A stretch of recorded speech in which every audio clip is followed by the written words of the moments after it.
Good evening, you're watching brass-tacks. I'm Zakir Jacob. Zohran Mamdani has been elected as the first Indian American and Muslim mayor of New York City. He's also the youngest mayor of the city in over 100 years.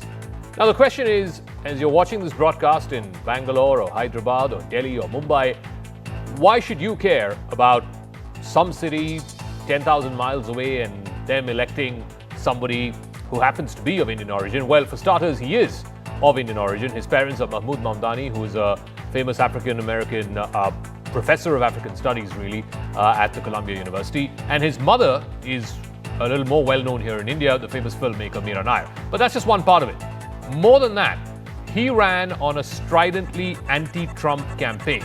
And there is evidence to show that a large number of Indian Americans in New York voted for him, despite his very anti-India and anti-Modi comments. He has made very uncharitable and frankly factually incorrect statements about Mr. Modi, his government, the BJP and its policies and so on and so forth. We will talk about all of that. We'll break down all of that. But first, I want to bring you up to speed with why this election is important. After all, it is not just about one city, as big and as rich and as important as New York City seems to be to America and perhaps even to the rest of the world. It's not just about that one city. There were elections across multiple states in the United States.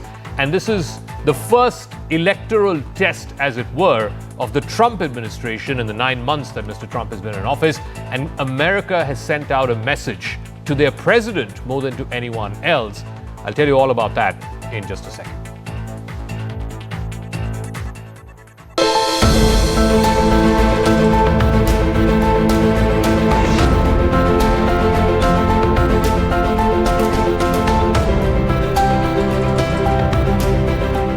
Zohran Mamdani, the 34-year-old lawmaker who transformed himself into a voice for oppressed New Yorkers, was elected the city's mayor.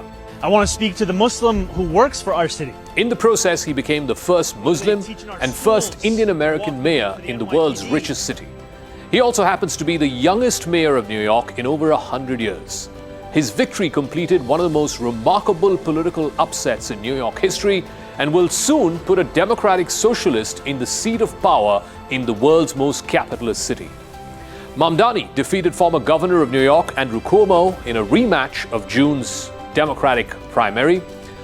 New Yorkers soundly rejected the establishment candidate that was Cuomo, a man who was once the most powerful figure in the state. And instead, they chose the anti-establishment Mamdani. Curtis Sliwa, who was the Republican, was a distant third place. In a victory speech in Brooklyn, Mamdani told his supporters that they had toppled a political dynasty and empowered the hard-working chefs and waiters and delivery boys and taxi drivers of New York. He also had a loud and clear message for President Donald Trump. Tonight, against all odds, we have grasped it. The future is in our hands. So Donald Trump, since I know you're watching, I have 4 words for you. Turn the volume up. Turnout went past 2 million voters, which is the highest level of voter turnout in New York City since the city's municipal elections back in 1969. A state assemblyman from Queens, Mamdani had entered the contest just about a year ago as a little more than a protest candidate. He had a very thin resume and also virtually no experience in governance whatsoever. But his intense focus on affordability, whether it is for groceries or for housing, his mastery of social media, and his relentless optimism about New York galvanized record turnout amongst young voters as well as immigrant voters. Born in Uganda to parents of Indian descent, his father is a renowned professor, Mahmood Mamdani, and his mother is the famous filmmaker Meera Nair. Mamdani will also be the first naturalized immigrant to serve as mayor of New York since Abraham Bean in the 1970s. Mamdani has called for raising taxes on the wealthy, promised free bus rides and free childcare, a rent freeze on apartments, and overhauling the police department. But he's also an equally polarizing figure with his stridently anti-Israel views. He's been an ardent supporter of the Free Palestine movement and a ruthless critic of Israel, especially of its current Prime Minister Benjamin Netanyahu and his war in Gaza. He has called Netanyahu a war criminal and has promised that he will arrest Netanyahu if he lands up in New York. Many Jewish citizens of New York and business leaders deeply mistrust Mamdani. In fact, many business leaders have said that they will exit New York if Mamdani became mayor. But this fight was also a fight between Mamdani and Donald Trump. Trump has called Mamdani a communist and an extremist. His supporters have called him a jihadi. Trump even threatened to withhold funds to New York City if it elected Mamdani. He even gave a very late endorsement to Andrew Cuomo, the other contestant in the race, but even that was not able to stop the Mamdani surge. Trump has even threatened to send National Guard troops to New York, just like he's done with other major Democrat cities like Los Angeles, Washington, D.C., and Chicago. We have a communist who's 33 years old, doesn't know a damn thing. Practically, he's never worked a day in his life. And he sort of caught on, right? And I'm not going to send a lot of money to New York. I don't have to. Overall, it was a bad night for Trump and the Republicans. The Democrats got big wins. They won the governor's races in New Jersey and in Virginia. These are all admittedly Democrat-leaning states, but it gives a sense of the mood of the nation. It was the first major election after Trump returned to office 9 months ago. The message from America to Trump is clear. We don't like what you're doing, and we need you to course correct. There are two major issues which seem to have done the Republicans in: rising prices and immigration. And these are the same issues, by the way, which Trump promised to fix and had played a large part in his election victory that happened last year. But almost a year into office, Americans in these states are telling Trump he's not living up to his promises. Prices of essential groceries, especially eggs and beef and vegetables and other food items, have not come down substantially. Neither have costs of home ownership or home rentals. On the immigration story, Trump promised to throw out all the illegals, but his forced deportations using ICE agents and sending National Guard troops inside factories and residential quarters in major cities, that seems to have spooked even legal immigrants in many of these states. As analysts have noted, Tuesday night was a rebuke or a repudiation of Trump's policies in the last 9 months of his second term. Trump, though, says this is not a reflection on him, as he was not on the ballot Tuesday night. You know, you expect a party to win places where they have a plurality or a majority of the electorate when the other party's in control of the White House, but not by this margin. So there's a tremendous signal here for Republicans. They won't get it unless Donald Trump gives them permission to get it. And look, there are lots of reasons for it, affordability and all the other issues they were discussing, but the number one, number two, and number three reason, Donald J. Trump. In the last 9 months, Trump has done more controversial, some would say outrageous things than any president in American history, including Donald Trump 1.0. This has a cumulative effect. With their election triumphs on Tuesday, the Democrats have showed that their demoralized party can still accomplish big wins. The decisive victories for governor in Virginia and New Jersey and the mayor of New York and a major ballot initiative in California showed crucial signs of life for the Democrats. Just a year ago, they were battered in all 7 presidential battleground states. They lost control of the Senate and they failed to win the House of Representatives. Next year, there's going to be midterm elections which will give the Democrats a chance to reverse this. As for Trump, he could come away with the Tuesday results and pivot more to the center. He could mellow down his unilateral style of functioning and try to be more of a unifying figure both within his party and across America.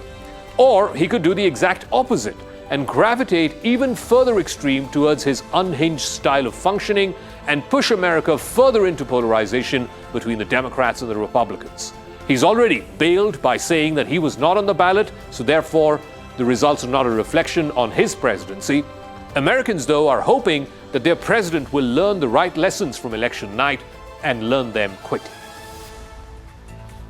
But it's all hunky-dory. There are a couple of problems with Zohran Mamdani and his utterances in the past, especially when it comes to India, to the government of the day, to Mr. Modi. These are not just anti-India and anti-Modi, but they're also seen as detrimental to Indians. Now, he's made repeatedly claims about the Indian Prime Minister, accusing Mr. Modi and his government of eroding pluralism in India, which is patently untrue. There are tens of millions of minorities in the country, whether they're Muslims or Christians or Buddhists or Jains. Back in 2019 and in 2020, when the CAA protests were happening, he sort of deliberately condemned the CAA, which was passed by the Indian Parliament. He led multiple protests in New York City, even though this was not an act of Parliament that concerned in any way people living in New York. He was also part of a hate mob that would claim that this was a law meant to oppress Muslims in India. In 2020, he joined a protest in Times Square against the construction of the Ram Mandir in Ayodhya, where again, some demonstrators were filmed chanting anti-Hindu slogans. His sharpest critiques portray Modi as responsible for the anti-Muslim violence in Gujarat when he was chief minister in 2002. In fact, he's called Mr. Modi a war criminal, likening him to Benjamin Netanyahu. He has said that whether it's Netanyahu or Modi, if they were to land up in New York City, he would arrest them. Now, those are the comments. Those are not just uncharitable comments. Those are not just stridently anti-India comments. Those are also very problematic comments if there needs to be a forward movement in terms of the relationship, which in itself has been battered a bit in the last few months because of Trump and his tariffs. I want to go across to Sushant Sareen, senior fellow from the Observer Research Foundation. Look, and I said this at the top, Sushant, why should Indian viewers care? They should care because of the utterances that Mamdani has made and also the stridently anti-India stuff that he has said. What do you make of the fact that he's being now portrayed as this beacon of hope and the guy who's standing up to Trump, and he's going to be the anti-Trump, anti-establishment guy, but at the same time, there are problems that not least of all people here in India will have with some of his comments in the past? Yeah, I think look, India will certainly have problems with him, but it doesn't really, he's not our dog, really, he's an American. He denies his Indian heritage. He's never claimed he's Indian. He's Ugandan and American citizen. His mother might have been an Indian, but I think she's also abandoned India. So I don't see an Indian connection out here. So I don't consider him to be an Indian. Secondly, as mayor of New York, he can say what we had Kejriwal in Delhi, right? He seems to be the Kejriwal of New York, in a manner of speaking. And quite clearly, he's making promises he can never keep. And his threats that he's going to arrest either Mr. Netanyahu or Mr. Modi is just a lot of hot air, because when these guys go to New York or any place in America, especially when they are heads of state or heads of government, they go with diplomatic immunity. So there is nothing he can do about it. So that's a whole lot of hot air. And I don't think at least Mr. Modi is interested in just going to New York for hanging out there or for a holiday. So that's not going to happen. Thirdly, it's very clear. He spoke about every community in the United States. He never mentioned the Hindus. So frankly, the Hindus in New York who voted for him, they are like, chickens for KFC, in a manner of speaking, because frankly, he has no use for them. He hobnobbed with the Khalistanis. He hobnobbed with Muslim radicals. He hobnobbed with all kinds of characters. And he's tried to be everything to everybody, which means he's going to be nothing to nobody. And at the end of the day, his record will be judged on whether he can deliver on the tall promises he has made. And, it's one thing to be in opposition and to be rabble-rousing and to be getting support of everybody by promising them everything. But when you actually have to start delivering, it's very difficult. But Zaka, to a certain extent, not that this election suggests anything about the larger political reality of the United States, but at one level, what is the choice people have? You either have the mad MAGA crowd, or you have Mamdani, right? A Marxist-leaning Mamdani. If that is the choice that American voters have, then it tells you a lot about the kind of polarization which has taken place, and that old mainstream kind of politics which, gravitated around the center. You could be a little left of center, right of center. That seems to be getting squeezed out.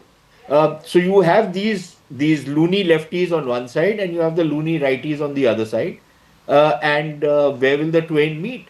So I think there are serious problems which are emerging in American politics. But then again, like I said, it's American politics.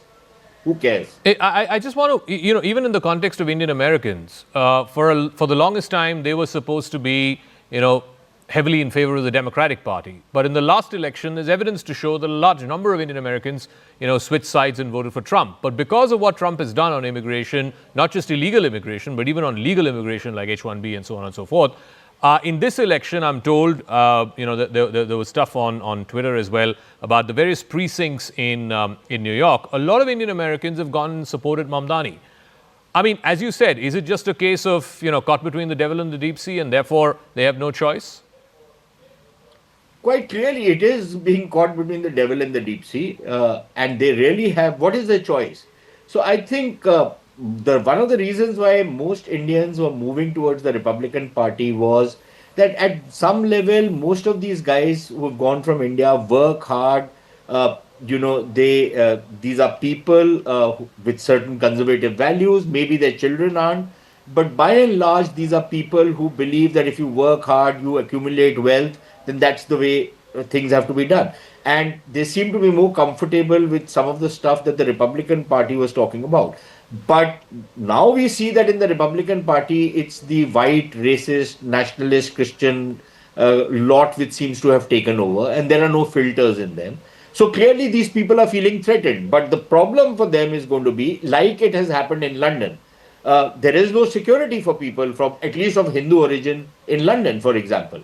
You have a Muslim mayor who only espouses Muslim causes. And the kind of policing which is happening in London gives many of these characters a free pass. So something similar we might start seeing happening in New York. But you also see what has happened in New Jersey. The way the Indian voter shifted completely onto the Democratic side in New Jersey, where they have about 5% of the population or the voting population. I think that's a fairly significant number.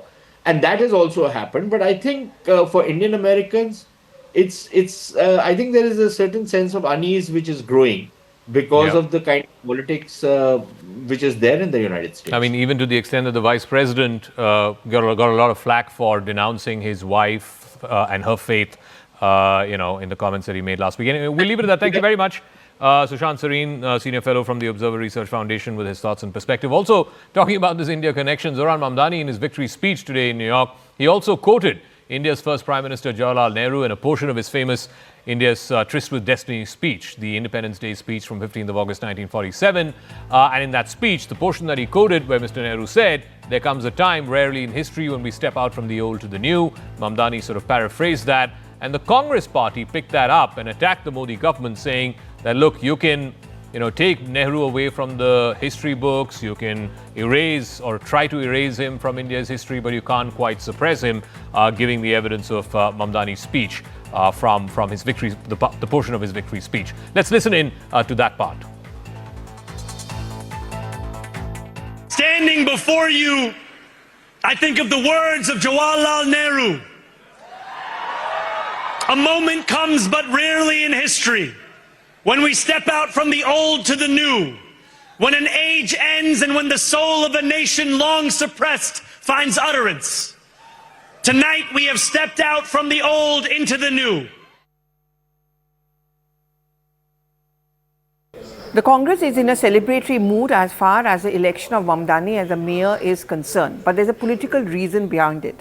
He's been known as a baiter of the American President Donald Trump, and the Congress party has been consistently attacking the Prime Minister Narendra Modi, taking pot shots at him and taking barbs also at him for the fact that Donald Trump and the Prime Minister share a very good equation. In the backdrop of the tariff turmoil, they're pointing out that what was the point of this dosti which has gone against the interest of India. Now, Mamdani's known political line, where he's seen as being against Donald Trump, is also the reason why he has endeared himself to the Congress party. But there's another reason behind it. In his winning speech, Mamdani also made a reference to Jawaharlal Nehru's tryst with destiny. We know that one issue which consistently has been raised by the Congress party is that the Prime Minister shifts the blame of all his failures, according to the Congress party, foreign policy, any other domestic policy, on Jawaharlal Nehru. That he has always held him accountable. He's been very, very critical. And there's an attempt which is being made by the BJP, including the Prime Minister, of wiping out the legacy of India's first Prime Minister of independent India. So when Mamdani talked about the Jawaharlal Nehru speech of Tryst with Destiny, this is how the Congress party hailed it, from Jairam Ramesh to Supriya Srinath. Almost every top Congress leader said that, look, the world recognizes the importance of Jawaharlal Nehru, his contribution to the world, to society and to India as well, but the Prime Minister of India is not acknowledging it. So it's very clear that Mamdani has now become that kind of a poster boy for the Congress party, to point out that those who have an anti-establishment voice, those who appreciate the contributions of the Nehru-Gandhi dynasty, they win elections. They are the ones where people do understand that their value and therefore voted for them.